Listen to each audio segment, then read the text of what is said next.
Η ηλεκτροκίνηση μπαίνει σιγά σιγά στη ζωή μας. Και καθώς οι εταιρείες αυτοκινήτων προσπαθούν να κατασκευάσουν όλο και πιο βελτιωμένα μοντέλα, με μεγαλύτερη αυτονομία και τεχνολογία που να παρέχει περισσότερη σιγουριά στον υποψήφιο πελάτη, στην Κύπρο η Αρχή Ηλεκτρισμού Κύπρου ξεκίνησε πριν από 10 περίπου χρόνια και συνεχίζει να κτίζει τις υποδομές που θα εξομαλύνουν τη μετάβασή μας στην ηλεκτροκίνηση. Τα ηλεκτρικά αυτοκίνητα υπόσχονται πως τα μεγάλα τους ατού, η πιο οικονομική μετακίνηση, τα περιορισμένα έξοδα συντήρησης και η απλότητα στη λειτουργία τους θα μας μεταφέρουν σε ένα πιο οικολογικό αύριο, ωστόσο όλοι γνωρίζουμε ότι χωρίς τις κατάλληλες υποδομές όλα τα πιο πάνω δεν μπορούν να υλοποιηθούν. Η συνεισφορά της Αρχής Ηλεκτρισμού Κύπρου μέσω της υπηρεσίας e-Charge είναι ύψης της σημασίας για τον τόπο μας, με τα πρώτα δημόσια προσβάσιμα σημεία επαναφόρτισης που ήδη έχει αρχίσει να παρέχει να αποτελούν απλή και πρακτική λύση. Στόχος της υπηρεσίας e-Charge είναι η προώθηση της ηλεκτροκίνησης στην Κύπρο, με κύριο μέλημα τη μείωση των εκπομπών διοξιδίου του άνθρακα για ένα καλύτερο και πιο καθαρό περιβάλλον για την Κύπρο και την κοινωνία. Η υπηρεσία e-Charge προσφέρεται από την ΑΕΚ στους χρήστες ηλεκτρικών οχημάτων σε παγκύπρια βάση. Με αυτή την υπηρεσία, οι χρήστες ηλεκτρικών οχημάτων έχουν πρόσβαση για ασφαλή και αξιόπιστη φόρτιση του οχήματός τους σε δημόσιους χώρους όπου έχουν ήδη εγκατασταθεί φορτιστές.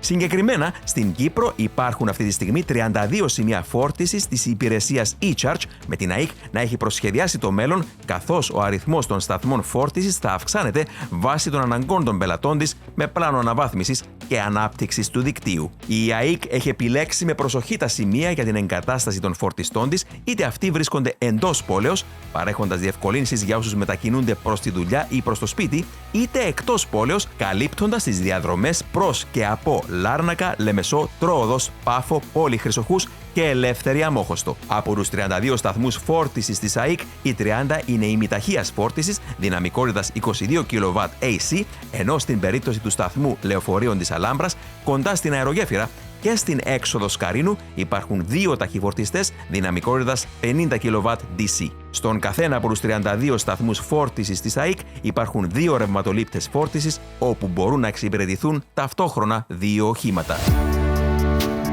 Για ένα μέσο ηλεκτρικό όχημα με χωρητικότητα μπαταρίας 55 kWh, ενδεικτικά απαιτούνται 3,5 μέχρι 4 ώρες για πλήρη φόρτιση, αναλόγως των τεχνικών χαρακτηριστικών του οχήματος, σε ένα φορτιστή ημιταχείας φόρτισης. Αντίστοιχα, σε έναν ταχυφορτιστή, με τα παραπάνω δεδομένα, ο χρόνος φόρτισης μειώνεται στο 1/4, όπου το όχημα μπορεί να φορτίσει πλήρως σε μία περίπου ώρα. Οι ενδεικτικές μέσες καταναλώσεις των ηλεκτρικών οχημάτων αυτού του τύπου είναι 18 kWh ανά 100 χιλιόμετρα. Στην περίπτωση δηλαδή που φορτίζει κάποιος το όχημά του στον ταχυφορτιστή που βρίσκεται κοντά στον αυτοκινητόδρομο της Καρίνου για περίπου 20 λεπτά, θα μπορεί να διανύσει ακόμη 100 χιλιόμετρα μέχρι τον προορισμό του. Η ΑΕΚ έχει φροντίσει έτσι ώστε το κοινό να μπορεί να ενημερωθεί κατάλληλα για τα σημεία φόρτισης, παρέχοντας μια διαδικτυακή εφαρμογή για την υπηρεσία e-Charge.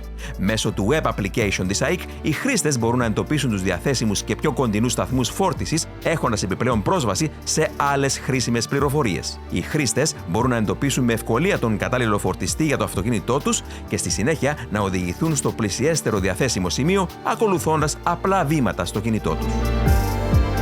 Πώς μπορεί λοιπόν κάποιος να αποκτήσει πρόσβαση στην υπηρεσία e-Charge? Ο χρήστης ηλεκτρικού οχήματος θα πρέπει να αποταθεί σε οποιοδήποτε κέντρο εξυπηρέτησης πελατών της ΑΕΚ, να υπογράψει τη σύμβαση παροχής υπηρεσιών και να παραλάβει την κάρτα αναγνώρισης ραδιοσυχνότητας. Με αυτήν θα έχει άμεση πρόσβαση σε όλους τους φορτιστές που έχουν εγκατασταθεί ή θα εγκατασταθούν από την ΑΕΚ στο μέλλον. Η Αρχή Ηλεκτρισμού Κύπρου έχει προσχεδιάσει την αύξηση των σταθμών φόρτισης για τους συνδρομητές της, ενώ στο εγγύς μέλλον προγραμματίζει την αναβάθμιση της υπηρεσίας ώστε να μπορεί να εξυπηρετεί πέραν από τους συνδρομητές της και οποιουσδήποτε χρήστες ηλεκτρικών οχημάτων που πιθανόν να ενδιαφέρονται να φορτίσουν το όχημά τους μέσω της εφαρμογής e-Charge, χρησιμοποιώντας την πιστωτική τους κάρτα.